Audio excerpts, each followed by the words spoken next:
Hello, Waylighters. Welcome to the Spiritual Emergence podcast, where enlightened souls share their stories of spiritual awakening and re-entry into the world. Spiritual awakening is not for the faint of heart. It's meant to help us grow, so it takes us into entirely new territory. Usually, the experience feels like it's happening to us, at least in the beginning. We've heard this from others in this podcast. The world turns upside down as everything we knew, the way the world worked, who we were, everything changes. We have the feeling that we're a stranger even to ourselves, and often with the emphasis on strange. We become seekers because we want to understand. We want to know this something larger and to put the world back into some order again.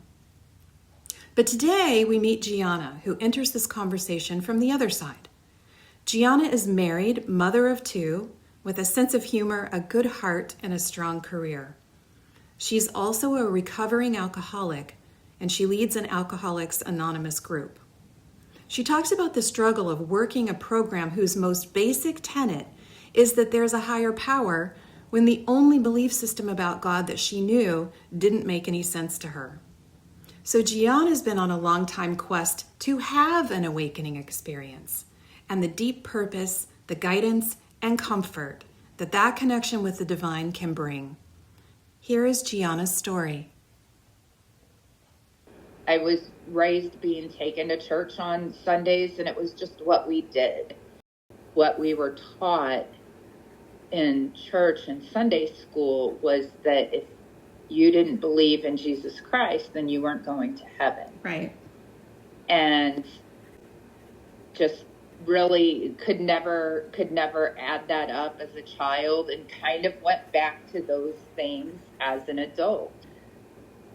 The benefit of being born where I was and when I was allows me to get into heaven and not other people. You don't get your child baptized in time. Just the dogma of the religion that I really struggled with more than anything. As we got older and we married, my husband was raised Catholic, but had not been to church in many moons. And when it came time for us to get married, the question was are we going to get married in a church? We didn't. We went to Jamaica and got married barefoot on the beach. I love that. It was awesome, and I wouldn't change anything about it, right? And we came back and had a great big party.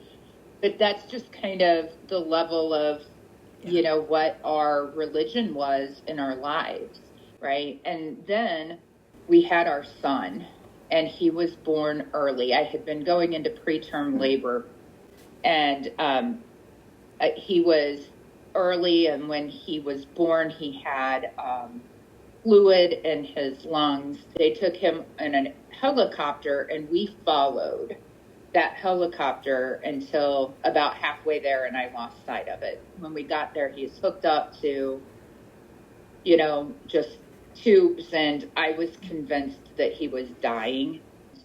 But they had a wing in the hospital that was not being used, and they said, if you want to stay there, you can, so you can be close to your son. So, hours after giving birth, I'm staying in a bunk and sharing I'm a new mom, I'm sharing this.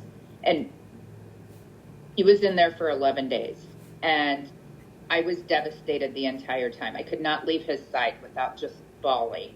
And every time we would walk back to that bunk bed room, we would pass a church, and it was just calling to me. I would stare at it. I longed to go into it. And every time I passed by it, I would start to cry. I said, I have to go in this church. I have to go in this little chapel. And he was like, fine. And I said, I think I have to hit my knees. And he was like, that's fine. Let's go. Let's go in. I'll go in with you. We can pray. We can do whatever you want to do. I've never told this story. After that, I was okay. After that, when he got home, I tried going to church a couple different times. And that's kind of been a theme too, is where I would have an experience. I need to go to church. But I'd go there and I wouldn't feel that thing that I was feeling. And in the hospital. My kids were all pretty young. I think our oldest was 11 and our youngest was 3 when I started trying to get sober. My husband was in a band. He had really slowed down on drinking because you would think it would be the opposite, but he was tired. He was playing every weekend night. He wanted to come home and have some time with the kids and not be hungover all the time. And he was just exhausted. And I'm out there being the groupie and, or whatever else that, not being the groupie and going out with my friends, whatever. And kids would be at the babysitters or my mom's or you name it. And never wanted to blame the problems that we were having on the alcohol, but it was very clear, looking back that's what it was, always broke, always just on the edge of, not being able to feed our kids, robbing Peter to pay Paul, bounced checks, you name it, it was just ugly. And when I went into the AA program, of like, I'm not going to be like these other people. But I lived in guilt, shame, and fear 24/7. Regardless of whether I had lost this, or this. Yeah. I was praying for, death every day. And so I get into the program. I don't start working it right away. I white knuckle it for 6 months. I'm hearing the steps. They sound like a lot of bullshit. There's, talk about God. There's talk about sponsors, talk about amends. All of these things sound really uncomfortable. I'm just going to come to these meetings, get what I need to get from it, and keep asking and whining why my life isn't getting better. Mm. I go to this meeting, I hear this woman sharing, she's got tattoos. And I mean, this is 16, 17 years ago, right? And so tattoos all over your body wasn't real common, but she had a sleeve and short spiky hair and earrings in her nose. And she's talking about, all this kind of really vulnerable stuff. And she's a badass, you could tell this. And then she's talking about her cat, Yachty, that she chose to use as her higher power. And I love it. Absolutely. And I was like, that is ridiculous. I don't know what the heck she's talking about, but if it's working for her and she's 4 years sober, then she knows something that I don't. So I'm going to go talk to her. As I worked with her and saw how her higher power was kind of changing, she went out to Colorado when we first started working together, and she came back and she's like, I think I found my higher power up in the mountains. And it talks in our big book about powers that we don't necessarily understand, like electricity, right? And I don't really think of myself as science-minded, but when I heard that, I'm like, oh, you know what? I know about electricity, but I don't know exactly how it works, right? A lot of us don't. And I know that if I touch something and get electrified, that's power greater than myself. I had it happen. And so I'm like, okay, I can use that. I can understand. I'm not necessarily using it to pray to or anything, but I understand a power greater than myself. And it dawned on me that if someone had told me at that stage of my alcoholism that if I didn't hit my knees every day and say a prayer, that I wasn't going to get a drink that day, I would have hit my knees no matter what. And therefore, my alcohol is a power greater than myself. The alcohol was a power greater than myself. And that hit. That was a wow moment. Like, okay, all right, this is starting to connect. I'm understanding. I still don't have an answer of what that higher power is, but I know there's powers greater than me. And then on top of this, something that we haven't talked about yet, Renee, is I'd read things about people having near-death experiences and was powerfully moved by that. I believe those people. I know in my heart of hearts those things happen. I've had experiences that, like, I don't know, science has not described or explained yet, you know. Déjà vu was so strong at so many times for me that, like, I couldn't get out of it. And like, I'm calling this before it happens, right? And then people are looking at me like, you got some special power we don't know about? And I'm like, it doesn't matter, because it's only in use at McDonald's. What you're referring to is the sense of premonition that you'd had since you were young, right? Yeah. And it's never honed, never anything strong, right? Never anything that mattered, and always surprising to me, like when it happened. Yeah. Like, I would say something and then it would happen, and then it would be like, oh, you know, enough that other people noticed it. Yeah. Right.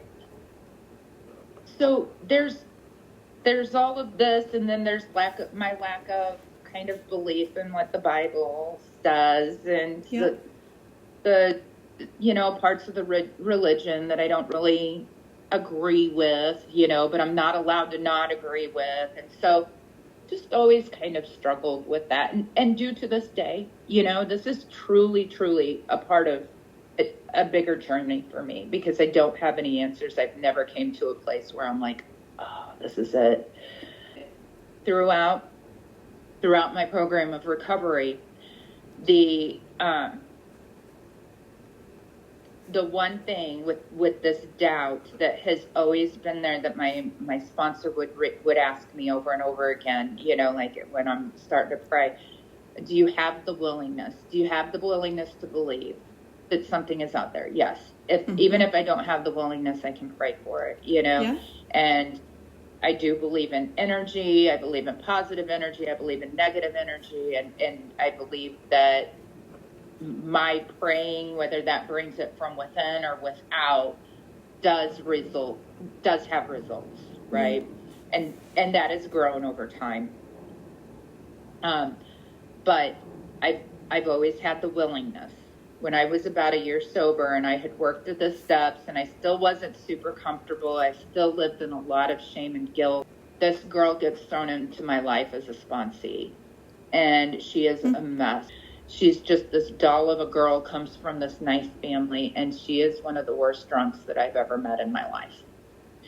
And I've been given permission to tell this part of her story because it is such a part of mine. And she's drinking these huge bottles of vodka every day. I don't know how she survived. She would fall down her stairs onto a concrete floor. She wanted to get sober. Once in a while, she wanted to get sober. And so we'd work the steps, and specifically steps 1, 2, and 3, which is about admitting that we were powerless over alcohol and our lives had become unmanageable, and turning our will over to the care of God as we understood him, you know, and believing that higher power could help us. And she would work those first 3 steps, and she was a different person. I mean, night and day. It was just so beautiful. She was the lovely person that I knew she was, and much like what I felt in the hospital whenever I would walk past that church. Yeah. I felt this with her. Like, I knew it was her higher power at work, but I also knew it was mine. Yeah. Like, I knew that this was him opening the window, and I say him, and that even gives me a, you know, but I knew it was my higher power opening a window for me to see something. Over the last 5 years, I've been trying to be more accepting of where I am. And that I have talked about my journey through, you know, finding my spirit and my spiritual growth.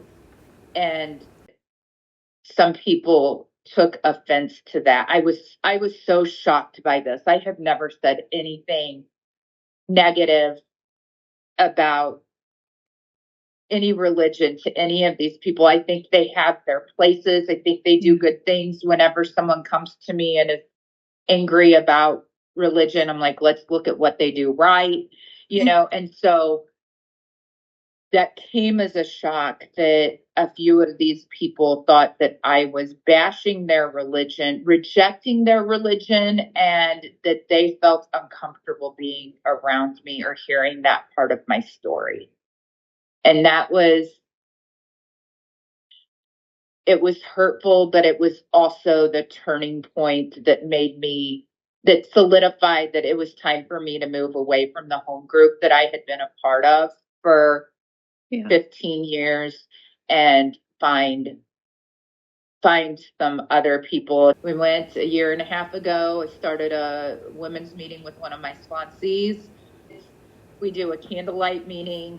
I've had people come in. One lady who is, she is a very strong Christian. She's very strong in our program, came in and she said, "You all look like a bunch of Wiccans." And I'm like, "That's okay." And I said, "We don't say the Lord's Prayer at the end either." And she's like, "Why?" And I said, "Because we feel, afterwards we were talking. I said, "Well, we feel like it might exclude someone." But we closed with the responsibility statements, and we're pretty happy with it. Did she stay? She's been back. Yeah, it's quite a drive for her, but she's been back to visit us. She knows we're not trying to push any Wiccan beliefs on her. It's amazing to me how anything other than a male god is considered like devil or or like, I don't know what her definition of Wiccan is. Maybe it wasn't it wasn't that way, which it certainly is not that way necessarily, but she's not the only one. Whenever people come in, they're like, "Were we doing a seance?" It's pretty dark and pretty candly. One of my sponsees has went out of control with the candle, but I love it, and it's beautiful, and we have people share. And it's just a safe space, and I think that the lights being lowered allows you to be a little more vulnerable. Yeah. Oh, I got chills. Good. Like, I seriously have goosebumps. You can't see it, but like it. And that those chills too. Okay, I'm gonna finish with this. So I get chills a lot, and I usually say it just as you do. When I get them, I'm like, "Oh, I got it. I got chills." Yeah. And one of my sponsees says, "Oh, I got chills. Oh, I sound like Gretchen." And I said, "I didn't realize I say it that much." And I kind of was like, I kind of felt a certain way about it.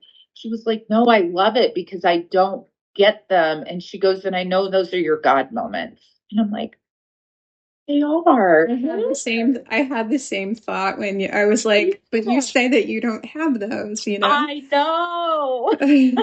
Right? Isn't that funny? Yeah. I'm sitting here thinking about, as you talk about, like, how much we parse what is and is not holy. And one of the things that I'm hearing is like, this is religion, this is spiritual, this is not. So could you repeat or just talk a little bit about the hymn piece and that's been one of the things that's been difficult. It's been a disconnect. Yeah. I think whatever vision I had of this when I was very little, and whether it came from a book, and I remember those picture books, right, that we had in Sunday school and that our grandparents showed us, and there must have been a picture of a man in a rocking chair up in the clouds, because that is what I associate. And of course, it's the cartoon God, right? I mean, we still see it commercially today. We do. Right? But that is what I associate with the word God. Yeah. And even when I try to take the him out of it, I'm still giving that all these human characteristics. And if our higher power or anything that we've learned in religion is true, because we're supposed to be fashioned after Mm. God, right? Then all I can see there is flaws. All I can see is the things that make humans flawed, right? The judgments, the anger, the condemnation, and I can't disassociate the two, no matter how hard I try. There was a film done in the 1990s by the Canadian Film Institute. So it was very well done. They're like the BBC kind of for the British, army. And it was called Goddess Remembered. It was something that really just opened something inside of me to feeling like I had validity to God, like that I was not a second generation, man was made from God's image and I was made from man's body, like that, right. Rib. Yeah, like I used to say, like, I'm not the Xerox version. That didn't sit well the same way that you said, like it just didn't resonate with you. And that was what first started me seeking. Was it just nothing that I saw or heard could fully, it gave me pieces, but it couldn't fully resonate with the God that I knew inside. And so I just kept, from jumping on my little bike when I was 11, going to another church. I went from being Catholic to sneaking over to the Baptist church. And then I just kept going from there. It's been and that is why I'm an anthropologist too. Is to understand what it means to be human, and then the relationship to something larger. So I'm just kind of wondering about, you working through what it means to have a higher power, what higher power could mean, what it means for you, all those questions, those existential questions. I know there's something. I don't know what it is, but for something as significant as this, I guess I feel like I need the why. Or the who, or, but I also know, mature enough to know that I'm not going to get that, right? And therefore, my spirituality is going to keep showing itself to me in different ways. And so, as far as my emergence, what I will say is I talk about this pretty openly in my meetings, because one of the things that I want every newcomer, I hear this so often. Our big book was written in 1936. Yeah. Now, it's been adopted throughout the world. We have Buddhists and Muslims and Jews and you name it. They're all here, they're all represented, and they're all staying sober.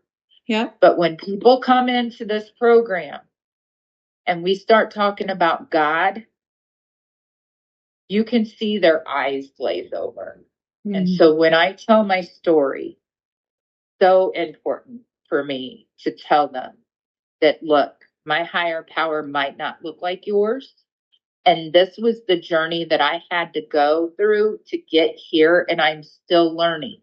So if you don't know what your God is, if you don't know what your higher power is, you can still do this. You can still stay sober. You just have to keep an open mind and be willing. And it's been beautiful, even though my path hasn't been like other people's, and I never did get into church and find that one that I was looking for. It's still been beautiful. Every time I have a connection like this, every time I walk out of a meeting or out of a share and someone comes up to me and says, "Thank you so much. I needed to hear that." That's this. That is all of this. That's what I needed. That is my emergence. And it's everything. I will never stop telling that part of my story, because I think so many people come in and they've been harmed by their church, or they've thought God has left them, or they think of that man in the rocking chair granting wishes, or the puppeteer, right? Or they've lost a child. Or, they were abused horrifically as kids. And we see it a lot. And they live in a world where they say, what kind of God would allow this to happen? And then they come into a program and we're telling them that they have to turn their will over to a power greater than themselves, whom many of us call God. And they're like, I'm out. I'm done. So that's one of the first things when we have a newcomer come in that I tell them is my journey that it's taken me to get here. Sounds pretty spiritual to me, my friend. I know it does. And I think it's there. I do. I think it's there. I'm not denying it. I just wish I had something better to it. I wish I had better words to explain it. Like I wish I had a religion to explain it. I wish I could say, hey, Renee, I'm Buddhist, and know exactly what that means and what it looks like and what I have to do to reach enlightenment. I wish I could just say, I'm Christian. I believe that, Jesus was the Son of God, and, that he did the miracles that he did. I wish I could say that I'm Muslim and I believe that Muhammad, thank you, went up on the mountain and stayed there for years and came back down and, did these miracles. I'd like to be able to say those things because it's easier, right? Yeah. But nothing that I've experienced has been able to fit into any of those boxes.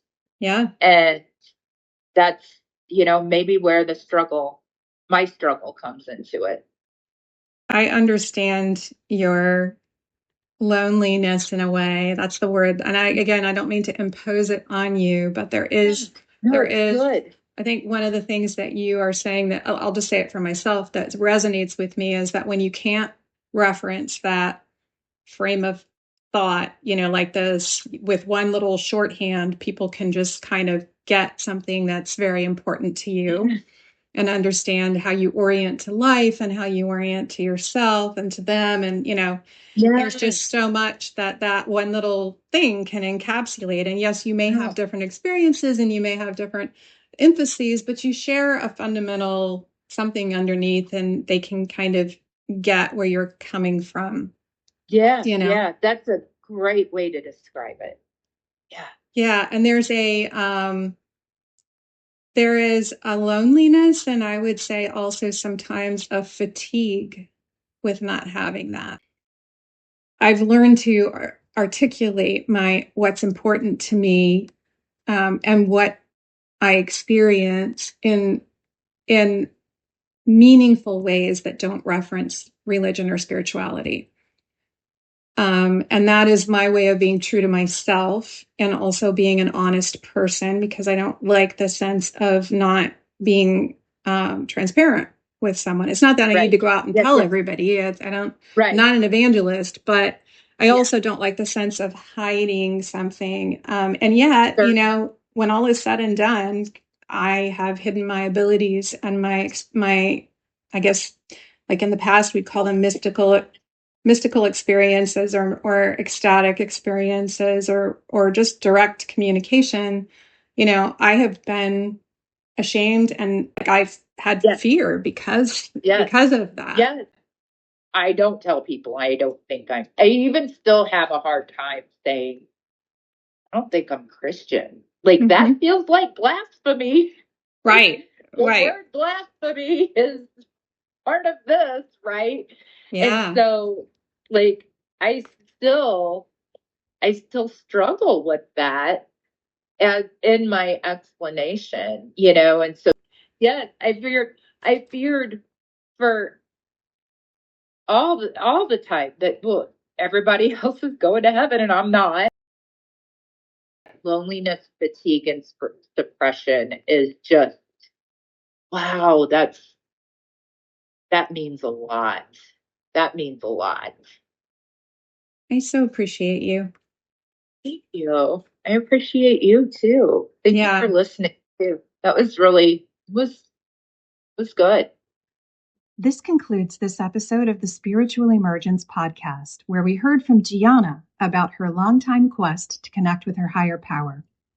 She has yet to find full answers, but through a lot of hard work and some hard knocks, she has found experiences of the divine. And she pointed to the importance of community to that quest. When we awaken outside of traditional faiths, we often don't have community or mentor support. If you are awakening spiritually, whether the first time or anew, I encourage you, find that support. You can start at Waylighters, a community committed to recognizing, following, and sharing our unique paths of light across earth and sky. Find out more at thewaylighterpath.com or Waylighter Tarot on YouTube. Thank you, and many thanks to Gianna for sharing her story. Until next time, wishing you luminous skies.